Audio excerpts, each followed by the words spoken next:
up, guys? It's Water Dragon here in the video. Brother, it's caught in the crossfire.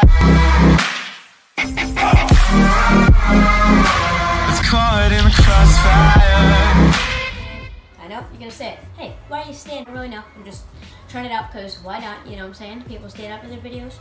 And for today's video, guys, I'm gonna be essentially going over what you need for a bearded dragon, or what you need before you get one, because I know there's other videos on YouTube and things like that, but I want to go over the raw view of things, like the reality for me and the things like that, because I don't know if you guys know that I actually bought my bearded dragon with my own money, my hard-earned money there, buddy. Went right to this little guy, Lincoln. You can't really see him. He's just kind of roaming around today because I ran out of crickets. One of my points I'm making today, because it's just really not fun. Anyway, guys, okay, so essentially, these guys need a lot of animal protein. A lot of animal protein because their digestive systems are working very fast, and they need to, apparently their digestive tract is actually very short, so that's why they digest things very fast. So one of the things I need to be going over is that you're gonna need lots of crickets, all right? That's the thing you need to know before getting a bearded dragon. I'm not just saying once you get your bearded dragon from a pet store that you can just pick up 1,000 crickets. I'm pretty sure most pet stores don't allow you to do that. This little guy can chomp down 1,000 in like 5 days, stretch it out to a week maybe, because he eats like, well, I feed him 35 crickets a day, but now I had to turn on pellets until I get new crickets because I don't have enough money right now, and I'm getting money next week, so yeah, that's my little pain of struggle. So even if you order 1,000 crickets offline, you're still gonna have to be going out and buying so many freaking crickets all the time. It's still just so annoying. It's just one of the things you need to know before you buy one. Obviously, this just applies to the younger bearded dragons. When they get older, maybe like a year or something like that, they fully mature, they're gonna mostly be eating veggies. Like, I can go on and on about veggies that they can eat. And people also blab on about how mealworms are so bad for these little guys when they're actually pretty healthy for them as well. So I will get into that too. So what I'm trying to get at, guys, is upfront costs can be a very, very hard thing to deal with. You know, any kind of reptile really that eats a lot of insects, all right? So I just want you guys to know that any kind of insects that you need large amounts for, especially this little guy, Lincoln. All right, so the little bearded dragons are gonna be eating tons of crickets, so you want to order them in bulk offline. So that's one of my problems that I have. Also, some pet stores can give you kind of a rush of information about beardies, especially juveniles. So what I mean a rush of information is they're kind of in a rush to sell you this thing just to get the money. Unless your pet store really cares that much about what you want and what you're getting. This is kind of what I'm stuck on, guys, the juvenile bearded dragon food for now. Don't worry, I'm not feeding this pellet diet for his whole entire, growth when he grows. It's just not gonna. I know, okay, I know. A good substitute for until I get crickets, because until I get crickets, these are also a pretty good source of protein, but not enough as insects are going to provide. Guys, is that you're gonna need the proper size bulbs and domes for these bulbs. You see, this was 150 watt, and I had a 75 watt lamp fixture. That's not gonna work. 150 watt bulb is gonna burn out in like 2 weeks. And again, this is my experience, okay? So you're gonna need like a $45 fixture, right? This is for proper lighting, guys. And then you're gonna need a 150 watt bulb. Then that'll last like the proper amount of yearage. So it'll last like a year.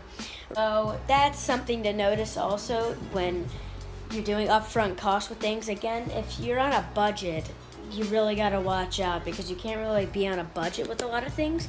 Maybe just the decor and stuff like that, but that was $400 just for his food, supplies, and lighting. Not even the enclosure.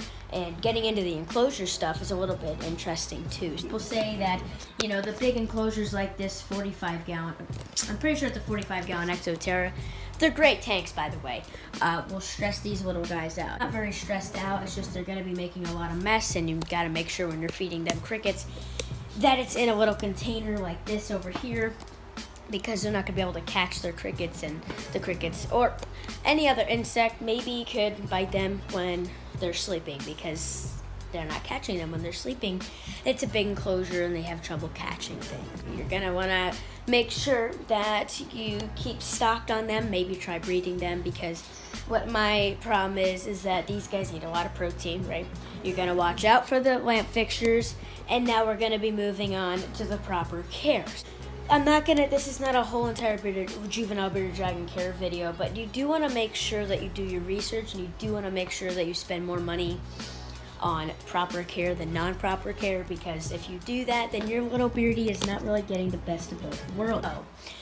Again, the proper care goes into buying the right insects, doing the right veggies, and things like that for the place, but I don't really do certain sections. But one thing you're gonna save with cages is the pet store is gonna tell you to go buy a 10-gallon to a 20-gallon to a 45-gallon. Just go with the 45-gallon. Put a good amount of decor in there, decorate it however you want. Just make sure your bearded dragon feels secure, okay? That's pretty much all it is. All right, take my word for it. Your bearded dragon is not gonna get so stressed out and die because it's in a bigger enclosure. I know when people say think about in the wild, you know, they're gonna hatch and they're not getting put in a small tank. So, I mean, yeah, I do like to kind of think of that, but it's also they come from captivity, so it doesn't really apply much there, but still something to think about. The cage is currently a mess right now, but you can see, oh my god, the reflection is actually horrible. But you can see that I have the little pellet bowl, and you gotta moisten them with water, blah, blah, blah. Then I have a salad right here that he's been chomping on all day. These act as a nice substitute for until you get crickets. I mean, you just want me to feed him veggies now. I try to turn them on a little bit of pellets too. But another thing with juvenile bearded dragons and any kind of bearded dragon in general, you wanna have a very mixed up food diet, right? You don't want to have the same exact thing every day because they're just going to get so bored of it. Imagine if I just someone fed you mac and cheese every single day for like the rest of your life. Oh my god, that would be horrible. Like them with crickets and mealworms, you know. So a staple diet means you can feed them the same insect, right? It's just you want to mix other things in there with that as well. So you want to have a variety of options that they can eat in their cage. So if you wanted to, you can do the lettuce and then you can do the pellets and the insects. I'm not saying that you have to do that. It's just your bearded dragon's gonna be very happy about the variety of things that he can eat. Take my word for it. See, don't you, buddy? Yes, there's also another thing that comes up, and you could pay more for an adult bearded dragon than a juvenile bearded dragon. Usually the prices don't vary too much. They're not too much escalated in prices. Maybe like $30, $40 more expensive than a juvenile, but I mean, I would like to start them out as a baby, unless you're like rescuing one or anything. But the upfront costs do go down just a tad bit when you have a adult bearded dragon. Not only because they don't eat as many insects, although you should feed them some, but their diet will mostly consist of 80% veggies and 20% insects. That's like the opposite for the small bearded dragon. These guys still have to get a very good plant protein and animal protein in them, so you gotta make sure of that as well. But also, that just comes down to personal preference. If you want to go big or go home, it's kind of a thing that you have to decide for yourself. And to decide if you want a bearded dragon that is full grown, mid-range, or juvenile, all right? But all I'm saying is that you could go ahead and get the bigger cage and be ready for when it grows up and get the bigger lamp fixtures and lamps. You may be thinking a 150 watt bulb is like freaking hot for this little guy. It's actually completely fine. They're supposed to be in a very hot temperature, It's not a care video, guys, just a looking out video for you people, and if you get a new bearded dragon. But if you want me to do a complete care guide on one of these little guys, then I will. Just the things that you need to know before you get a bearded dragon or a small bearded dragon, guys. I hope this video helped you a lot, and I'm trying to keep these videos uploaded. I'm trying. But school just kicks my butt, and cross country just kicks my butt, and I try my best to upload for you guys. But comment some video suggestions down below if you really want a cool video or any video ideas. So.